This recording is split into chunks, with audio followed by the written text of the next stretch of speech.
Hi guys, welcome to episode 5, Magnificent Mixolydian, part 1.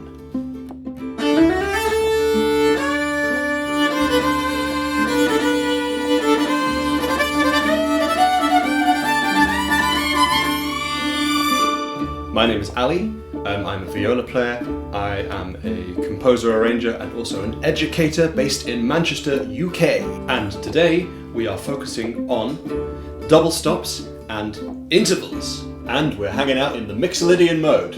Right, let's get into it. If you're not sure what a double stop is, it's basically just playing two notes at the same time. And so if you have played two open strings, even unintentionally, then you have already played a double stop. So we're going to start by playing intentional double stops. Let's use the notes D and A. This is a great opportunity for you to also tune your instrument to the track that you can hear in the background. I would recommend using the fine tuners. I've only got one here, but most people have 4, to make sure that you can just tune each individual string just a little bit. If you're not sure how to use the pegs, then please don't use them because you can run the risk of snapping a string. So why don't you just wait until the next lesson, hopefully in person now, so that you can get your teacher to tune up your instrument good and proper. So let's get started. D and A string.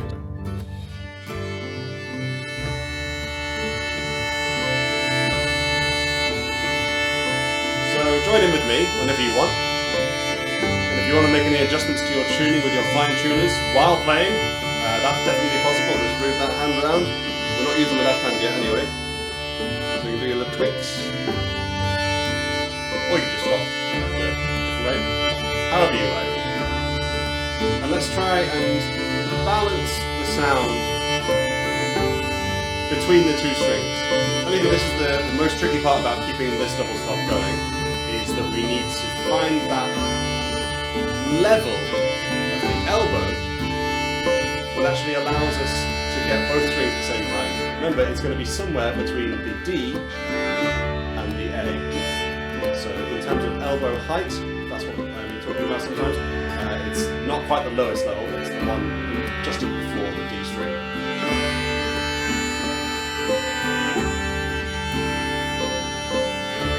And let's move down to G and D.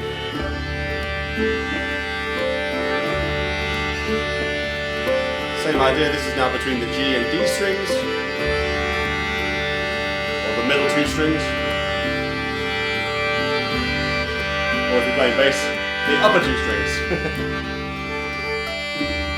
And finally the lower two. So viola, that's C and G. And again, this elbow now is probably definitely its highest level, generally. But it's still not quite as low as just pure C string, where you'd be highest. Again, just take your time.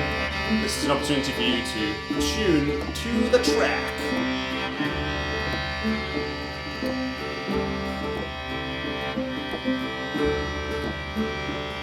You'll notice that all the notes work the track as well, because we are in D Mixolydian.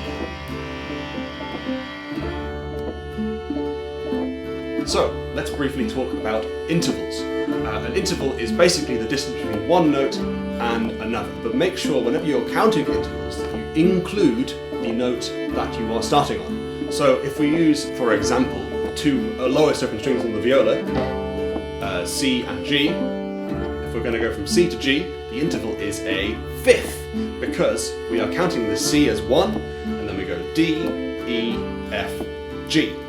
No matter whether the note is flat or sharp, it really does not matter. As long as we are going from the letter C to the letter G, it will always be a fifth. In this case, we're talking about C natural to G natural, and that makes this particular type of fifth called a perfect fifth. However, if we went from a C natural to a G sharp, it would be called something different. Called an augmented fifth. If we went from a C sharp to a G natural, it would be called a diminished fifth. And if we went from C flat to G sharp, it would be called a doubly augmented fifth. although they are super duper rare and a little bit pointless. So let's stick down one finger on the higher string. If we're still using the D and A strings, then we're going to put down a first finger on the A string first. So it's going to make the notes D and B. So because we are in D Mixolydian, we have one sharp to deal with, and that is the note F sharp. And as we are playing the D and A strings, and we're going to go up from fingers 1 to 4, we have no sharps at all because we're going to use the notes B, C, D and E. So let's give it a go. We're going to spend about 8 beats on each of these double stops. We're going to do D and B, then D and C, then D and D, and then D and E. You can just have a look at my left hand if that doesn't make any sense. We're basically going to put the fingers down 1, 2, 3, 4. Okay, so here it comes. 1, 2, 3, 4. And let's do 8 beats.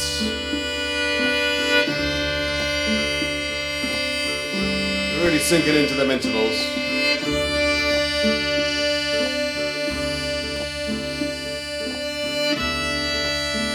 There's the 4th finger. Let's go back down. So 3rd finger.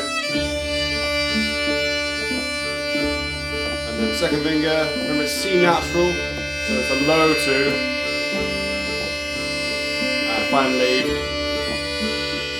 1st finger. So just to remember, the right hand is the same, but the left hand, the only thing we need to think about is obviously putting down the fingers in the right place, which is one thing. The other thing is just checking in with the thumb with the left hand and make sure that it is not too far up. Can you see how it's gone just deliberately higher than it should be? The thumb should be roughly opposite the 1st finger. Everyone's hand is a little bit different. If it's opposite the 3rd or the 4th finger, it's going to feel uncomfortable anyway, but that is definitely too high. Also, if you are a bassist playing with this, you're going to already be using your lower string with the finger and the open D. You can use the D and A strings, they have to just be right next to each other obviously to make the double stop. So a little bit different for you guys. Violin, viola, cellos, you're all good, stick with me. So, off you go now for a few minutes to have a little jam with these various different combinations. I want you to only use open strings, or with the D and A strings using always the open D, and then with the A string put down a 1st finger, then a low 2nd finger, and then a 3rd finger and a 4th finger. So you've got maybe, I don't know, is that about 7 or 8 combinations to work with. Keep the bow nice and slow and try and find some really tasty resonances with the track. Try and move it sort of every 4 or 8 beats. Definitely not essential though. There'll be a couple of tips and hints on your screen in a moment. You can use them to help you out. But see you in a couple minutes.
Awesome, hope you found some tasty resonances. So again, just talk about some intervals.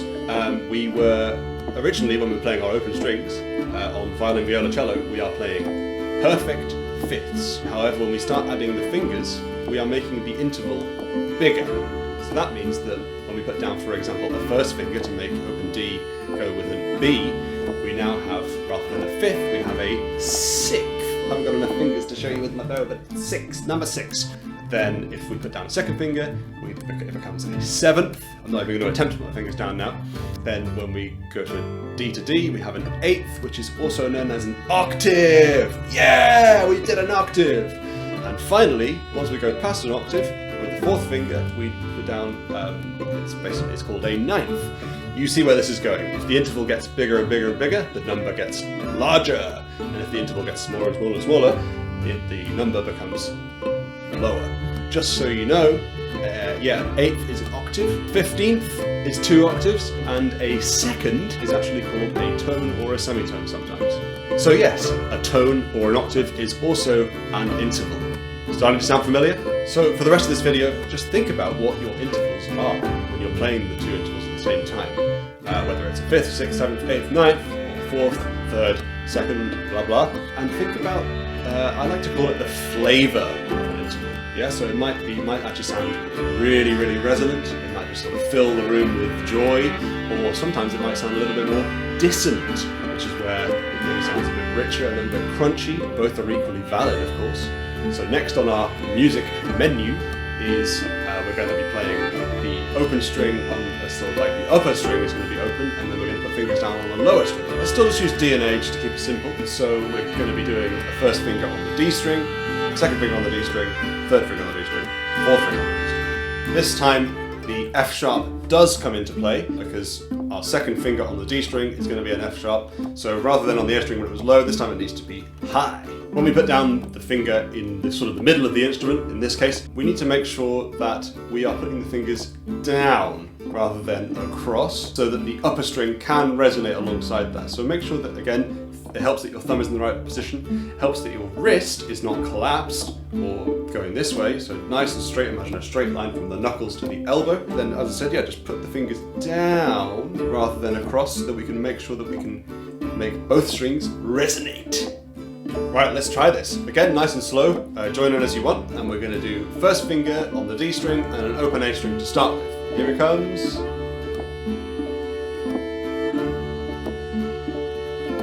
1, 2, 3, and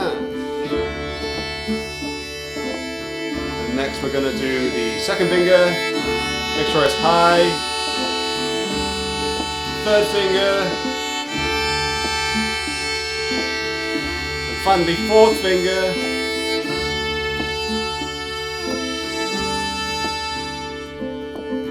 So same thing applies this with intervals. The interval is now getting smaller because we are bringing the lower note closer to the upper note. So if we're going to go from E to A, for example, let's count from E, F, G, A. That is a fourth. Okay, and then if we go from F sharp, we go F, G, A. So that's a third. G to A is a second, A to A is a zeroth, which is also called a unison. You're also welcome to carry on using the previous set of double stops where we're going from 6th, 7th, 8th, 9th, or you can just stick on the open strings if you fancy. It's up to you. See you in a few minutes.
So we've now covered tons of intervals. We've covered seconds, thirds, fourths, fifths, sixths, sevenths, eighths, and ninths, and of course we actually did unison as well, which is, I don't know, is zeroths a word? It's basically when you play the same note twice. I'd like you to think a little bit about how each interval feels to play, because each interval sounds a little bit different, and of course we also have the track that it fits with, so we've got a lot of harmony around us. You might find that some intervals sound really, really resonant. So for example, an octave, a D and a D, in this track, in D Mixolydian, is going to sound super duper resonant. However, if we used a D and a C, it might sound a little bit less resonant, which in other words is called dissonant. Resonance and dissonance is what makes music interesting. So you can explore trying out going between lots of resonant notes and lots of dissonant notes. Either way, it's really, really important to know what interval you're playing, and even better, know exactly what notes you're playing between one and the next.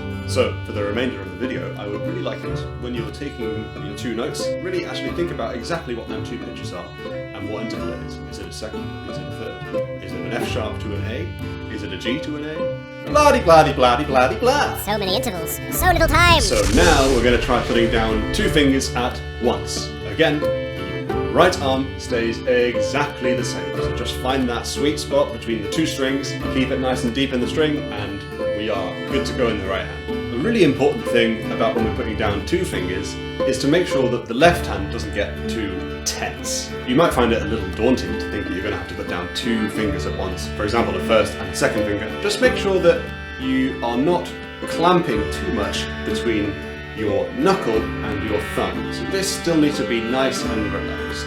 I remember someone, I can't remember who, telling me if you imagine there's a very small duck egg that's actually lying in between the thumb and the knuckle in that little gap. See? Just make sure that that egg does not crack. Another way of thinking about it, and it sounds obvious, but if you just think about putting down the first finger individually and the second finger individually, you don't have to put down too much weight to make them work, do you? So just put them down together. Ta-da! General reminder that when we're putting down our fingers on the instrument, we really only need to put down just enough pressure to make the strings sound good. Yeah, so that it's not a harmonic. And if you put down too much pressure, it really doesn't make any difference to the sound. So just find that sweet spot again, where it's just minimum amount of pressure to get that good resonant sound.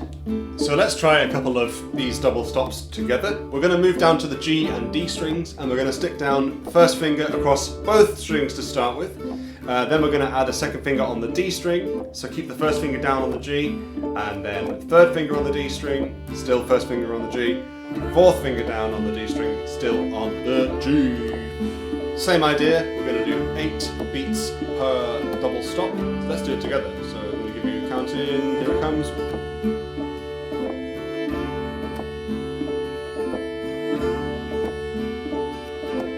1, 2, 3, and. So this is A and E. Now A and F sharp. So 1 and 2. And now 1 and 3. 1 and 4 is coming. And let's go back down. So 1 and 3.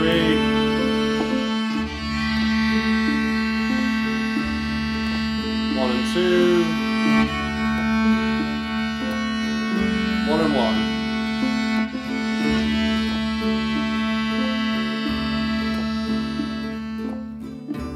So, how did that feel? Check in with your left hand and make sure that it's not squeezing too much. I understand that it sometimes feels a little bit uncomfortable, but the more you practice it, the more it will become more relaxing. Just remember not to squeeze too much between the thumb and the knuckle. Put down the minimum amount of pressure required to make the strings sound. See you in a few minutes.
So you're starting to see that the amount of double stops we can play on these amazing instruments is almost unlimited. Of course, we could actually add the moving fingers onto the lower string to create these intervals.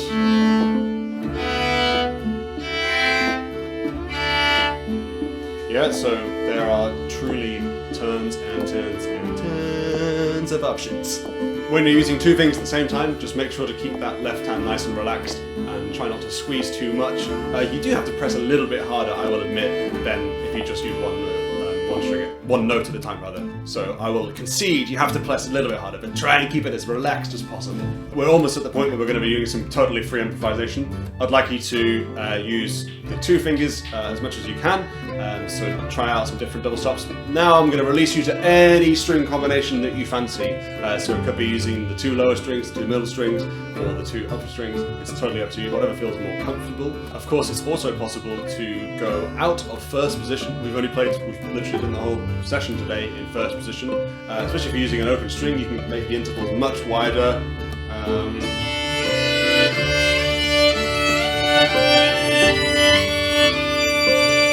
You can go even higher, but I mean what's that? That's a 15th. 2 octaves. Oh my god! I hope you found some of my tips on how to make double stops sound really great, useful, and hopefully it's made it a little bit less of a scary thing. I think they are not that scary. I think they are one of the great privileges of playing a bowed string instrument. So I'm going to leave you with a little bit more track to try everything out that you've already tried. Again, you can go over some things that maybe you want to just give a little bit more thought and another try at. You can also just totally forget everything we just did and jam along in however way you like. That's also cool. If you'd like to jam along with the entire track, it is available on my Bandcamp, which I'll put in the notes, so make sure you check that out. And yeah, this month we're trying something a little bit different. This is part 1, and part 2 is going to be coming very shortly, where we are going to be exploring a folk tune in the Mixolydian Mode. As always, please like and subscribe to my channel, or rather like the videos and subscribe to the channel. And also any comments about how the videos are coming across, no matter if it's positive or negative. I'm really interested to hear your thoughts about how useful it is and how enjoyable it is. I'm definitely having fun though. Also, I am now a member of the Patreon community, and if you are interested in becoming a patron to support me to do this work, you are more than welcome. There will be a link in the notes below. It's only £3 a month, and it supports me doing these videos, and it would be greatly appreciated if you could join me on my venture. Thanks so much for watching. Stay safe. See you in the next one. Bye!